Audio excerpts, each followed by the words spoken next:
South Africa reiterates its firm commitment to the creation of a contiguous Palestinian state existing peacefully side by side with the State of Israel along the 1967 borders with East Jerusalem as its capital. South Africa condemned the 7th October attacks by Hamas that resulted in the deaths of more than 1,200 people. In response to this attack, Israel has unleashed disproportionate punishment against the people of Palestine. And we say here today that the only solution to this conflict is a two-state solution. The viability of a two-state solution depends on full and universal respect for international law. All states, including the State of Israel, must comply with the collective obligations under international law.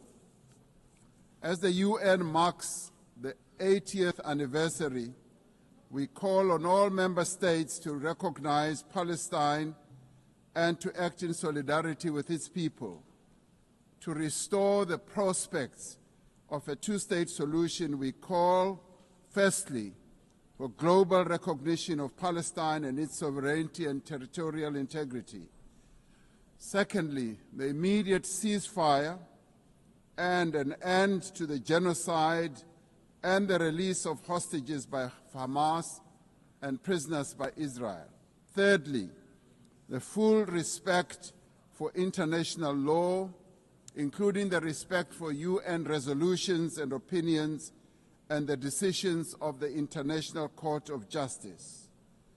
Fourthly, the removal of obstacles to the two-state solution, including a halt to illegal settlements and removal of the separation wall. Lastly, the restoration of the humanitarian aid and reconstruction of Gaza. This is a conflict that has gone on for almost as long as the United Nations has existed. And we say that as the international community, this conflict must end now, and we as the international community must act now also in unison.